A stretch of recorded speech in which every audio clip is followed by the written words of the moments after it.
Order. Questions to the Prime Minister. Mrs. Cheryl Murray. Question number 1, please, Mr. Speaker. Thank you, Mr. Speaker. This morning I had meetings with ministerial colleagues and others. In addition to my duties in this House, I shall have further such meetings later today. Mrs. Cheryl Murray. Thank you, Mr. Speaker. In the public interest, will my right honourable friend, the Prime Minister, publish in full all of the government's European Union exit modelling? But can I reassure my honourable friend that we have confirmed that when we bring forward the vote on the final deal, we'll ensure that Parliament is presented with the appropriate analysis to make an informed decision. Now, with negotiations ongoing, it would not be practical or sensible to set out the details of exactly how the government will analyse the final deal, but we will set out our assumptions and methodology when we present this analysis to Parliament and the public. Jeremy Corbyn. Thank you, Mr. Speaker. I hope the whole House will join me in paying tribute to Patricia Hollis, Baroness Hollis of Higham, who died earlier this week. She was a tireless campaigner for social justice, played a pivotal role in defeating the cuts to tax credits this government was imposing on low-paid workers, and we on this side will miss her dearly.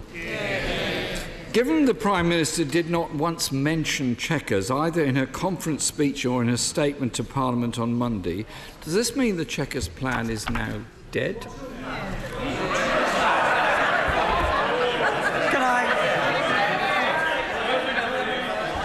Can I first of all say to the right honourable gentleman that I join him, and I'm sure the whole House joins him, in expressing our sincere condolences to the family of Baroness Hollis. She was an outstanding parliamentarian, and I'm sure members from all sides of the House will remember how she was a dedicated champion for the poorest and most disadvantaged in our society. He asked me if the Chequers plan was dead. The answer is no. Jeremy Corbyn. Well, Mr. Speaker, that's most interesting because the International Development Secretary and the Work and Pension Secretary have both refused to say that they back the Chequers plan. Maybe she could share a pizza with them and see if that can sort it out. Could the Prime Minister confirm the Treasury legal advice given to Cabinet that in the event of no deal, the government would still have to pay the EU a divorce bill of £30 billion? Can I say to the right honourable gentleman, we have been very clear throughout the negotiations in relation to the financial settlement that led to the figure of around £39 billion that appeared following the December joint report, that this is a country that honours its legal obligations, and we will do exactly that. But I would also remind members of this House that we have been very clear, as have the EU, that nothing is agreed until everything is agreed. Corbyn. Last week, Mr. Speaker, 63 Conservative MPs wrote to the Chancellor to complain that Treasury forecasts based on Brexit negotiations are too negative. I'm just waiting to write to say that legal advice is too negative as well. In December, the Prime Minister signed an agreement. In December, Mr. Speaker, the Prime Minister signed an agreement with the EU which stated, and I quote, "In the absence of agreed solutions, the United Kingdom will maintain full alignment with those rules of the internal market and the customs union." Will she confirm that this agreement still stands and that she signed up to it without any time limit? Can I say to the right honourable gentleman that if he reads the December joint report, he will see very clearly that the first way of dealing with the issue of the border in Northern Ireland, between Northern Ireland and Ireland, is through the future relationship. As I said to this House on Monday, we have made good progress on the aspects of the future relationship, including a number of aspects based on the plan that we had put forward in July. We then said that there could be some Northern Ireland-specific solutions. There are already Northern Ireland-specific arrangements that take place, and that failing that, we would look at those UK-wide solutions. We were clear then, and we are clear now. The purpose of the backstop is to bridge the gap between the end of the implementation period and ensuring that the future relationship is in place. And as we have said, I expect the future relationship and intend to work for the future relationship to be in place by the 1st of January 2021. Jeremy Corbyn. Mr. Speaker, my question was that she signed an agreement that had no time limits attached to it. Does she stand by that or not? Mr. Speaker,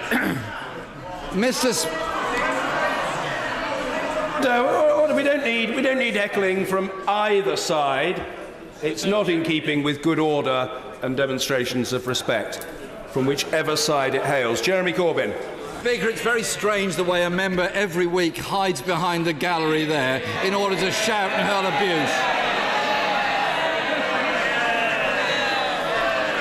Mr. Speaker, the car industry...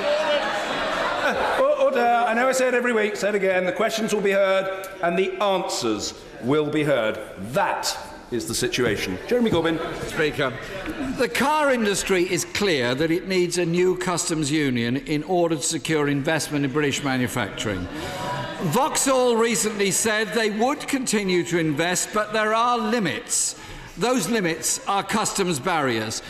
Jobs are at risk. Why won't the Prime Minister back a customs union supported not only by Labour and trade unions but by businesses and, I suspect, a majority in this House to protect those jobs? Can I say to the right honourable gentleman what the automotive industry and indeed other industries such as aerospace have said is that they want to see frictionless trade across the borders. Frictionless trade across our borders is exactly what lies at the heart of the free trade deal that is proposed in the government's plan put forward after the Chequers meeting in July. That's what we are working to deliver for people in this country. We want to deliver a Brexit that delivers on the vote of the British people and that ensures we protect jobs and security. And what would Labour deliver? They're havering around, they think free movement could still continue. That won't deliver on the vote of the British people. They now want a second referendum to go back to the British people and say, oh, we're terribly sorry, we think you got it wrong. There will be no second referendum. The people voted and this government will deliver on it. Mr. Speaker, my question was about investment in British industry. Jaguar Land Rover is holding off investment until it knows the terms of a deal. Jobs are at risk and manufacturers and skilled workers have little confidence in this government because it cannot even agree amongst itself. Last week,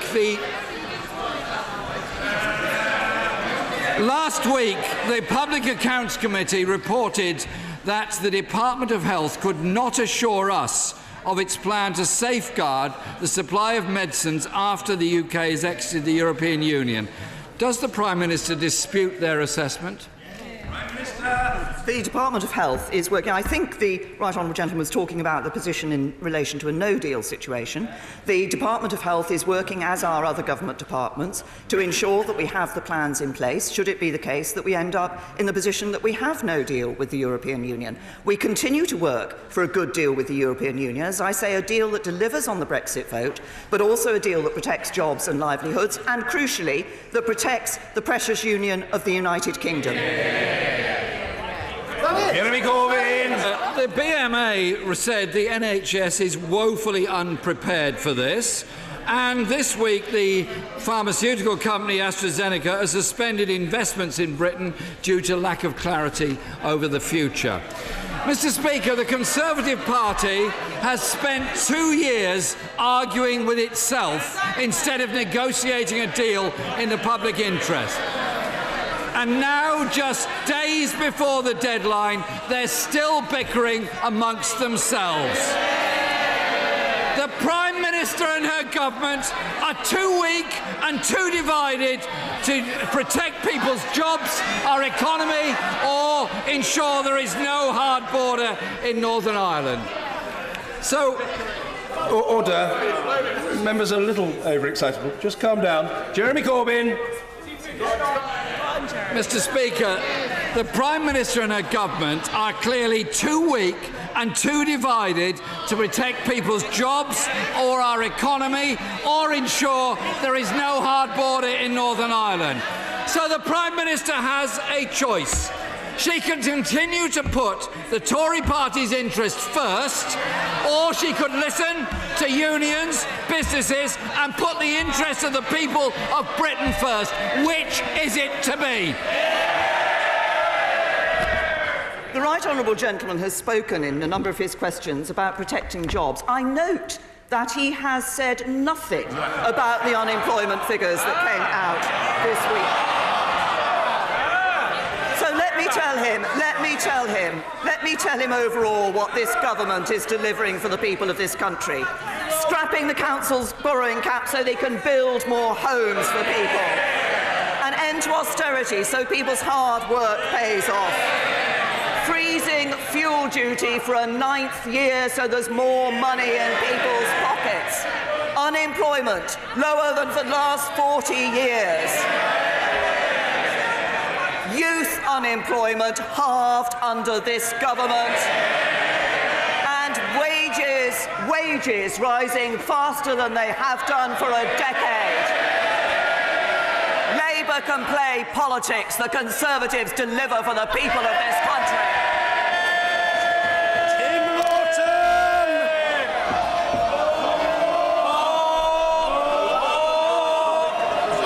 There will be more, and it will be from Mr. Tim Lawton.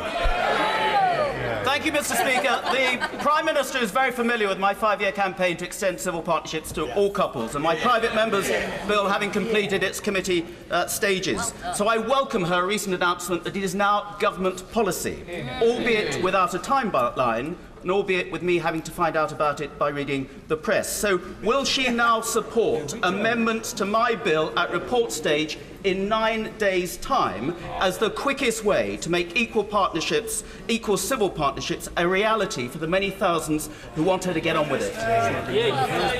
Can I say to my honourable friend that I'm pleased that we are actually supporting the proposal that he has put forward in relation to civil partnerships. We are working with him on his private member's bill, and we will be supporting that. I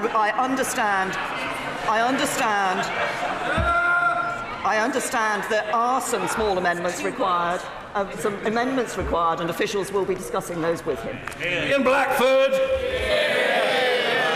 Thank you, Mr. Speaker. It is in all our interests, for jobs in particular, that the Prime Minister comes back from Brussels with the right deal. We will act as a constructive opposition. The enemy is behind her.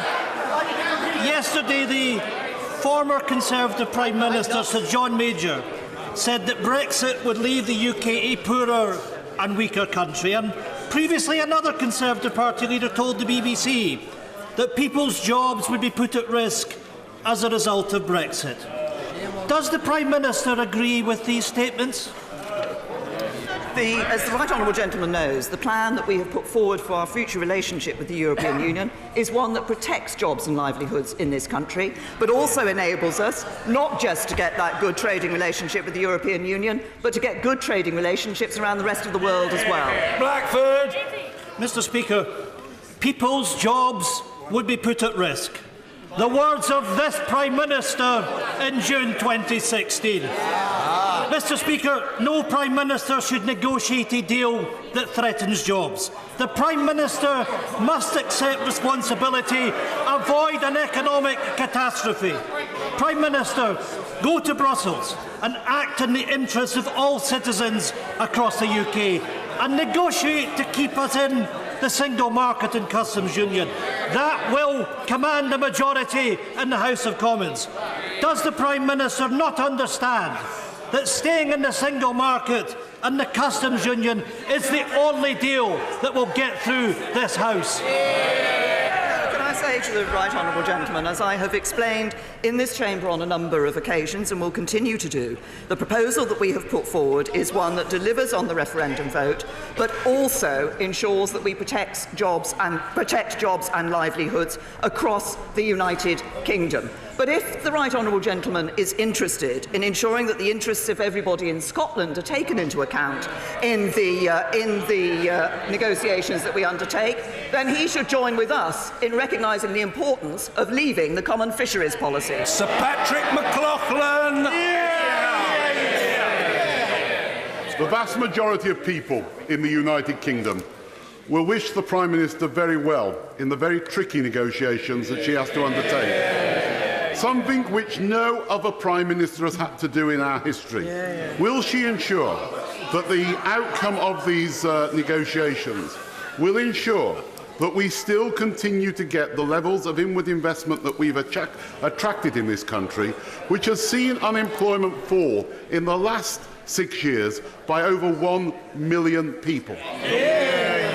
Well, my right honourable friend is absolutely right, and I thank him for raising this. The inward investment into the UK is important in terms of supporting jobs here in the UK, and what we want to do is ensure that we remain an attractive place for that inward investment, but we also want to encourage that inward investment through the deals that we are doing with countries around the world, and free trade deals mean greater choice, they mean lower prices for British consumers, and more export opportunities for British businesses, and increased investment here in the UK. And that's why our leaving the European Union gives us an opportunity to forge even better relationships, even better connections around the rest of the world, to encourage that inward investment and to bring yet more jobs here to the UK.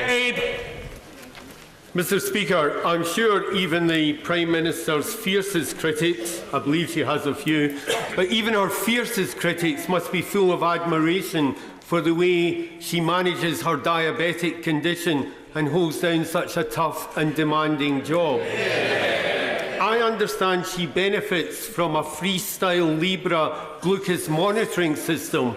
Wouldn't it be nice if she would do something to make that available to the 500,000 people who are denied that benefit because of NHS rationing? Perhaps we could call it help for the many, not the few. Can I say to the honourable gentleman, first of all, I thank him for his comments. I do use a Freestar Libre. It is now available on the National Health Service. It is.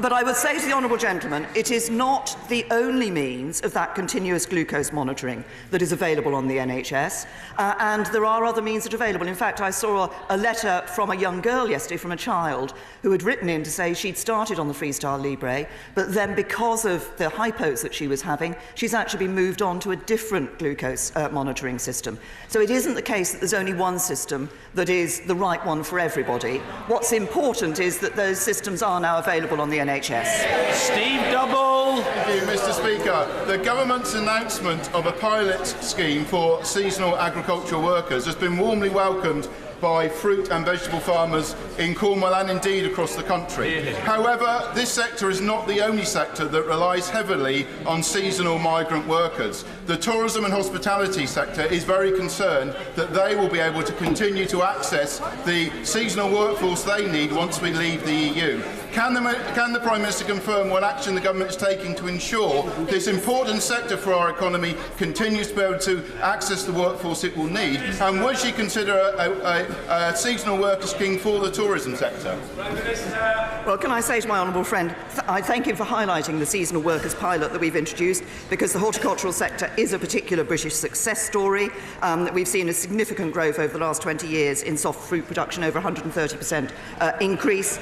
We have been clear that we're piloting and looking at this seasonal worker scheme, and we'll assess how that has worked, and we'll obviously be bringing forward the further details of the overall immigration policy that we have proposed, but we'll ensure that we are recognising the needs of the British economy. Alex Norris. Thank you, Mr. Speaker. Yesterday, Nottingham citizens published their report into hate crime in our schools. This highlighted hate crime as a growing issue, but I was particularly struck by the children's surveys' lack of awareness of what actually constitutes a hate crime. We have failed them by not yet properly arming them with the knowledge and skills to thrive in this challenging world. Would the Prime Minister meet with me and a delegation of young people from my city to discuss how to change this? To the honourable gentleman, he's raised a very important issue about hate crime. Obviously, we've been taking a number of steps over the recent years in relation to this issue of hate crime. My right honourable friend, the Home Secretary, has published an updated action plan on this, and I would suggest that the honourable gentleman meet, and indeed with those young people, meets with the Home Secretary to discuss how that action plan can help to address the issues that have been raised. Ibn Holinrake. Thank you, Mr. Speaker. Our Joint Health and Local Government Select Committee inquiry into the future funding of adult social care recommended a social insurance system of the type that has been so successful in Germany. Would the Prime Minister give this solution her fullest consideration, which would mean that everyone is protected for the potentially catastrophic costs of care. Can I first of all say to my honourable friend that I would like to thank him and the Health and Local Government Select Committee for their work on this important issue, and it is important that we get social care on a sustainable footing for the future and alleviate the short-term pressures which come on both the social care and the health systems. Obviously we've given more money to councils, but we will be publishing a green paper later this year setting out proposals for reform. It will look across the board at a number of proposals that have been put forward in this area, and will certainly consider those that have been put forward by the committee. Ian C. Lucas. Pensioners over 75 face having to find an extra £150.50 every year if current proposals to take away free TV licences come to fruition.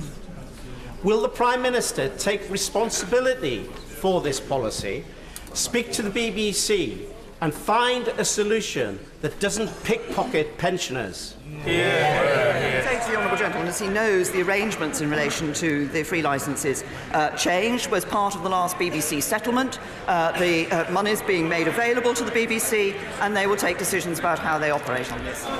Mr. Simon Hall. Thank you, Mr. Speaker. It is extraordinary that the party opposite has nothing to say about the good news of the fall in unemployment. Falling by 50,000, now the lowest rate in my lifetime. More importantly, I'd suggest that wages are also growing.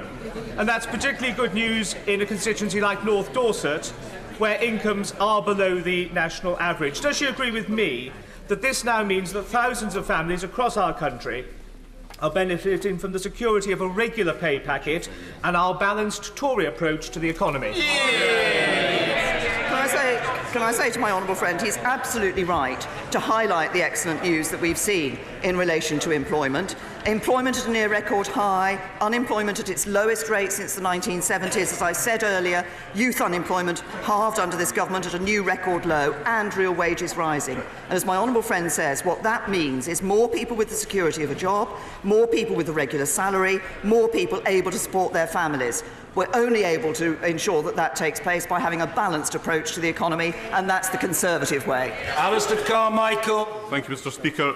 The Bedouin community of Khan al-Amr in the occupied Palestinian territories faces imminent demolition and is currently being swamped with sewage from the nearby settlement of Kfar Adouin. Just this morning, Israeli forces have tasered and pepper-sprayed activists there. Will the Prime Minister make it clear to the Prime Minister of Israel that this is occupied territory, that these are refugees, protected people, whose forcible removal would be, as the United Nations has stated, constitute a war crime? Can I say to the right honourable gentleman that my right honourable friend, the Minister for the Middle East, met the Israeli ambassador on the 11th of October. He made clear the deep concerns that the UK has about Israel's planned demolition of the village of Khan al-Amr. Its demolition would be a major blow for the prospects of a two-state solution with Jerusalem as a shared capital. And I once again call on the Israeli government not to go ahead with its plan to demolish the village, including its school, and displace its residents. Mrs. Kemi Badenoch. Thank you, Mr. Speaker. My constituent Elliot Peters died earlier this year from hyperammonemia, aged just 14. His parents, Holly and Andy Story, are understandably devastated. Elliot's condition was not diagnosed early enough. By the time he was placed on dialysis, it was too late. Will the Prime Minister meet with me and Elliot's parents to discuss raising awareness of the condition and adding hyperammonemia testing to A&E departments when a patient presents symptoms? Can I say to my honourable friend that this is an extremely tragic case, and I would like to offer my sincere condolences to Elliot's family and friends. I understand that this is a condition that's associated with an inherited metabolic condition, some of which are very rare, and staff aren't always on the lookout for symptoms of such rare conditions. But we are committed to making sure that the NHS always seeks to learn when things go wrong to ensure that such tragic events can be prevented for future parents. And I'm sure that a minister from the Department of Health and Social Care would be very happy to meet with my honourable friend and Elliot's parents to discuss this. Pete Wishart. In the face of clear breaches of electoral law where the Vote Leave campaign might just have cheated its way to victory, the police refuse to undertake a criminal investigation because of what they say is political sensitivities. This comes on top of all the issues of unaccounted dark money sustaining the Scottish Conservatives. Does the Prime Minister believe that our electoral laws are fit for purpose, and what will she personally do to ensure that our democracy is defended from those that would seek to circumvent it? Can I say to the honourable gentleman that, as he will know, the Electoral Commission is an independent regulator accountable to Parliament and not to the government. And there's a very important constitutional principle in this country that politicians do not interfere with police investigations and everyone is innocent if and until proven guilty in a court of law. But we will be considering wider implications for government policy. We'll review very carefully the Electoral Commission's recent report on digital campaigning, the Information Commissioner's recommendations on the use of data in politics, and of course the DCMS Select Committee is conducting the inquiry and will look at their recommendations when they can conclude. But as regards the vote in relation to the referendum, I must remind the honourable gentleman that 17.4 million people voted to leave the EU on a turnout of 3/4 of the electorate, and it is up to this Parliament, this government, to deliver on that mandate. Alan Mack. Thank you, Mr. Speaker. I welcome the government's extra funding for our NHS. Can my right honourable friend ensure that some of this new money is used to improve and upgrade NHS technology, which can both save more lives and improve patient care? Well, can I first of all thank my honourable friend for the report on the use of technology in the NHS. We are dedicated to using this new funding to support technology transformation and modernisation. There's capital funding that is being provided to the NHS to upgrade equipment, to construct new buildings, to refurbish existing ones. In the 10-year plan, we want to see the NHS embracing the opportunities of technology so we can not just improve patient care but save more lives and deliver healthcare more efficiently. Paul McDonough. Thank you, Mr. Speaker. In Mitcham and Morden, Brexit means that the Wilson Hospital will not reopen after funders pulled out due to economic uncertainty. Goodness knows how many communities are now going to lose their health centres and GP surgeries. We must have missed that Brexit bus. Will the Prime Minister give Mitcham and Morden a people's vote on Brexit so that we can save our hospital, or will she today guarantee the reopening of the Wilson? Well, can I say to the honourable lady that, as we announced earlier this year, we have asked the NHS to produce a 10-year plan. We will be providing a multi-year funding settlement for the NHS, and within that we are able to provide extra money to the NHS as a result of not sending vast amounts of money to the European Union every year when we leave the European Union. That is an advantage of Brexit. On Howell. Thank you, Mr. Speaker. Would the Prime Minister join me in acknowledging the tremendous amount of hard work from the Tame Remembers project in my constituency? 300 people have travelled 150,000 miles to commemorate all of the 212 who lost their lives in various conflicts. Can I say to my honourable friend, I'm very happy to join with him in commending all those who have undertaken those journeys and ensured that that remembrance continues. It is very important that we are able to recognise the contributions that people have made in conflict. Jamie Stone. Here. Mr. Speaker, the Prime Minister will be only too well aware that people living in the remote Highlands and Islands are being penalised by extra charges for the delivery of goods and utilities. Indeed, I would say it is a wholly unfair geography tax on my constituents. Can I therefore, Mr. Speaker, appeal to the Prime Minister to consider and look favourably upon the proposal that a Royal Commission be set up to look into these extra charges and how they could be eliminated? Well, can I say to the honourable gentleman that we have taken the price of parcel surcharges, including for more remote constituencies, seriously. That's why we've set up the Consumer Protection Partnership to look at this very issue, and that brings various consumer bodies together from the advice and enforcement world to look at the transparency and accuracy of pricing of delivery charges, as well as the level and fairness of charges. But I am sure that the relevant Minister from the Department for Business, Energy and Industrial Strategy will be happy to meet the honourable gentleman to discuss this further. Steve Baker.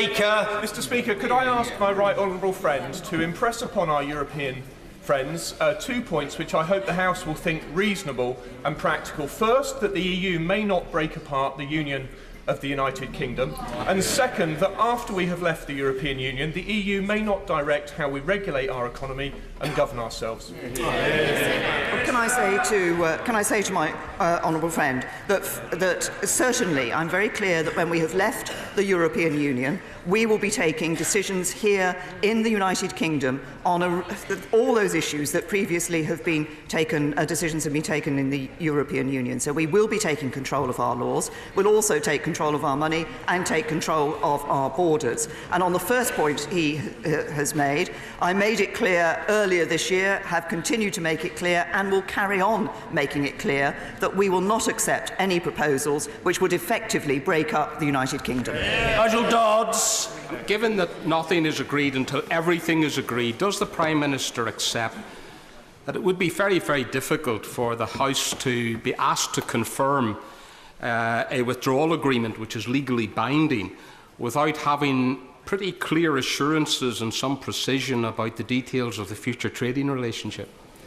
Yes, can I say to the right honourable gentleman that I agree, and as I've always said, that at the time when we bring the withdrawal agreement back, the package, if you like, back to this House, it's important not only that members are able to look at the withdrawal agreement, but also have sufficient detail about the future relationship in all its aspects. The trading relationship, which he's referred to, is important, but obviously our future security relationship, both internal security and external security, and other issues are also of importance. And it's also important to me that there is a linkage between that future relationship and the withdrawal agreement. Julian Knight. Not long ago, we had the horror of 3 pigs' heads being left outside a Muslim community centre in Solihull. Then the EDL thugs came to my proud multicultural town and we turned our backs on them. In this light, will the Prime Minister join me in condemning utterly the actions of a Solihull Green councillor, as reported in the Birmingham Mail, who has written a guide on how to attract and trick BNP voters? There is no place for pandering to racism in my town or in our politics. Can I say to my honourable friend, I absolutely agree with him. There is no place in our society for pandering to racism of any sort, and we should send a very clear message of that from the whole of this House. Can I also say he references what happened at one of his local mosques, and the Home Secretary has been pleased to make extra money available for the security of places of worship, because sadly we do see places of worship of different faiths all too often being subject to attack. But my honourable friend's key point, that there is no place for racism in our society, is absolutely right. Daniel Rowley. Mr. Speaker, the Work and Pension Select Committee heard evidence that showed that by not having automatic split payments for universal credit, women are being trapped in abusive relationships. Mr. Speaker, this absolutely disgusts me. How does it make the Prime Minister feel? Well, can I say to the honourable lady that we take the issue of domestic violence and abusive relationships very seriously indeed. I think the issue is split payments obviously are available where that is the right thing to do in relation to couples. Where that is the right thing to do in relation to couples. But I think what needs to be done is that we take a sensitive approach to these cases on that individual basis. We all want to ensure that women who are in abusive relationships are getting the support that they need, and we should send a message of clear condemnation of that abuse from across this House. Dr. Julian Lewis. Next time shroud-waving EU negotiators claim that a hard border is necessary on the island of Ireland, will she kindly ask them who would actually construct it? The Irish certainly won't. The British certainly won't. So unless the EU army plans to march in and build it, it surely can never happen.